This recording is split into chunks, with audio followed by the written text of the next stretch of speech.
This is the Dean Show. This person, Lex Wexner, billionaire, CEO of Victoria's Secrets. He helped build the Epstein blackmail operation, I heard. Is that true? So Les Wexner got Jeffrey Epstein started. He got him started. He gave him access to like control his wealth or a portion of it. He gave him apparently his Manhattan home, and he gave him power of attorney. Now, Les Wexner was like a billionaire, and at the time, Jeffrey Epstein, what was his reputation at the time? He was just a teacher, like a math teacher or something. So how do you give a guy like that, you know, power of attorney over you, over your empire, really? Why are you doing that? Are they family? Are they connected? This is my son-in-law, my cousin, my nephew. There's no indication that they're related, but yeah, that's why people speculate that, you know, Epstein was serving some other kind of role, that his job as a teacher was some kind of cover. Before I show you this next video, but you also reminded me that this Lex Wexner said that in an interview that he was possessed at one point by a jinn. He didn't say jinn, but we know that would be jinn, by demon spirits. He said by a demon. He said that he was possessed by a demon called the Dybbuk or the Dybbuk. It was like Dyybuk. Yeah. And yeah, he did an interview and he was talking about why he was so ambitious. Because people who know Wexner know him as like a very hungry alpha male shark. Like, this guy is just so ambitious. He goes after what he wants and he gets it. And he'll get it through, you know, potentially evil means. And so he does an interview one day and he explains why he felt so ambitious. And he says it's because he was possessed by a demon in folklore known as the Dybbuk. And the Dybbuk, or the Dybbuk, however you pronounce it, was motivating him to just go from home to home and devour what's inside, you know. So he said this himself in an interview. You can look this up. You can find the quote. I think it was with Vanity Fair, but it could have been another publication.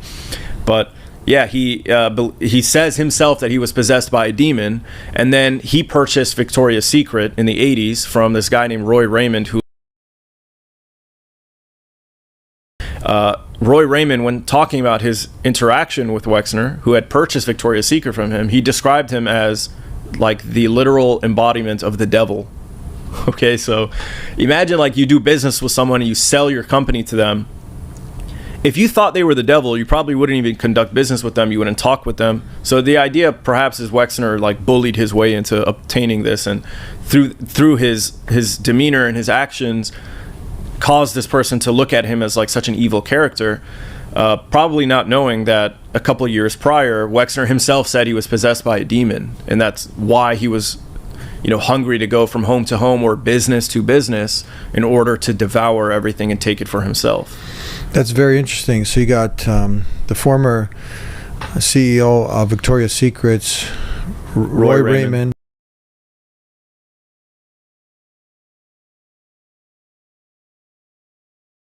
Got it made. Victoria's Secret's owner, you got money, and then you got Wexner takes it from him, and now we got him in his own words talking about he was possessed. We say this is the jinn now, right? If he was, yeah, the world of the jinn. And now anytime you go down some of these rabbit holes, be it conspiracy theory or not, you always hear Rothschild. You hear these families, Carnegie's, Rothschilds. So I want to show you this video and get your take on it. Yeah. Personal work for the Rothschild family in France. Well, specifically, I talked to Elie de Rothschild, and so I mentioned that earlier. And so he represented their whole family. So there had been a whole bunch of people. I mean, most of them I never would have met, but I knew Elie. He would say, like, I'm providing financial advice to the founders of Google. I'm providing financial advice to Jeff Bezos. Answer the question. 5 words, okay? Answer the question. Okay. So this was his attorney reached over and yeah. Obviously he works for him, so this is his employee telling him he's going to unalive him. What are your thoughts on that? There's a lot. How do you interpret that? Yeah, there's a lot of different ways to interpret it. The first thing, obviously, you know, if you're a lawyer, the guy, he doesn't want his client to make this worse for himself. And then he's talking about how he knows this information about Epstein, basically. Instead of saying, I don't have anything to do with him, or I don't know much about him, he's saying, you know, he's implicating other people, the founders of Google, Bezos, Rothschilds.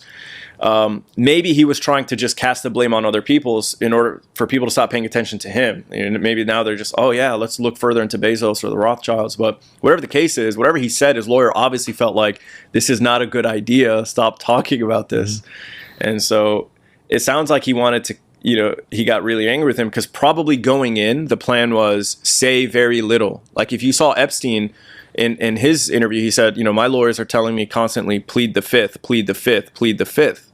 Don't talk, don't say anything. Mm-hmm. So he probably went in there thinking, hey, plead the fifth if you have to. If you do talk, but don't say anything crazy, don't say too much. And he says all this, and he's probably thinking, oh my God, you shouldn't have said anything. Mm-hmm. So yeah, I mean, that's just a few ways to interpret it. Wow. So what do you think becomes of this now? What do you think with all you said, possibly implicating people? I mean, is that something that from what he just said, does it take off in that direction now, or where do you see it going from here? I think what needs to happen is they need to release the rest of the files. Because right now, I don't know if this was part of their plan, if they deliberately released all of this to just flood you with information, taking you in a million different directions. You know, one day you're talking about the Emirati CEO of DP World torturing somebody, and then you're talking about another Emirati giving the cloth of the Kaaba to Epstein, and then you're talking about, you know, George Bush Sr. someone to death, and then you have Donald Trump witnessing a baby get killed and tossed into a lake, and then you have... That's all in the Epstein files. Yes, but not all of it is confirmed. You know, like, and you've been going through a lot of these. You spent a considerable amount of time going through. Yeah, like, I mean, there are good websites that have taken the information directly from the DOJ that make it convenient for you to look at. And so I've gone through the DOJ website, but I haven't gone through a ton of files. I mean, there are millions of them, and some of them are just like, for example, it's just like in sequential order every step of the process for like the FBI first investigating Epstein at his Manhattan home. So one batch of the files are just going to be photos of them, like, here's a picture of his door, here's another picture of his door, here's us opening the door, and like taking a picture of like every inch of his mansion. And that's just one subset of the files. There are all kinds of files of communications, of testimonies. So when you hear these stories of like George Bush Sr. potentially someone to death, you have to verify, first of all, like, is it actually in the DOJ files? Because there's a lot of lies, a lot of manipulation, a lot of AI production, and there's disinformation. And so you have to actually go look in the DOJ to see, like, hey, is what I'm seeing online consistent with what's actually in the DOJ website? So, you know, that's the first thing. But then even if it is part of the Epstein files, it's not like they investigated and proved that that was the truth. It's like they talked to someone, right? And that somebody said that that's what they saw, right? Testimony or that kind of interview alone is not enough to say, oh, that happened for sure. You know, it could just been a crazy person they were talking to. But the point is, the Epstein files take you in a million different directions. Now, whether that's by design or not, I don't know. But what we need to do is to like dive deep. Every day there's a new discovery. Why? Because there's so many files and they're unorganized. So right now what people are doing are they're building tools, building websites, they're using AI, and they're manually going through every file themselves to try and piece it all together in a way that makes sense. And then through that process, that's when they're discovering more and more information about the Kaaba, about this, about that. And so I think that process needs to be completed, which is going to take time. And then we need to get the rest of the files. And I think there's a reason why Trump is like, when they ask him about the Epstein files, he gets so tired of it. I think it's because he just really wants this to go away. If there was nothing in the Epstein files, like he says, like he's been claiming, oh, there's nothing on me in there, but there's something on the Democrats in there, you know? Okay, if that's true, then why don't you just have the rest released, right? So he's obviously nervous. Other people are nervous. Maybe it's not going to reveal satanic rituals. It might just lead to like awful stories of corruption. Who knows? But there's dirt in the Epstein files. Mm-hmm. And that's why they're fighting so hard to not have these files released. And they're going to try their hardest not to have the second half. But we need to get our hands on all the files, go through it, take our time, verify what's true and what isn't, and organize it. So there's a good website you should check out. They take all of Epstein's emails from the Epstein files and they put it onto a website called JMail. JMail? JMail. And it's like, it looks exactly like Gmail. Yeah. And it's as if you as if you logged in Jeffrey Epstein's Gmail and you were looking at the files as if you were Epstein himself, the email. So, and they've organized it nicely. Like they have tabs where it's like all the communications with Bill Gates, all the communications with Noam Chomsky, all the communications. It's nice and organized. So any person can go check out this website for themselves. But there are a lot of other great sites too. I don't have their names, but I have the browsers open on my computer. And people are just, it's different attempts at trying to organize a ton of files.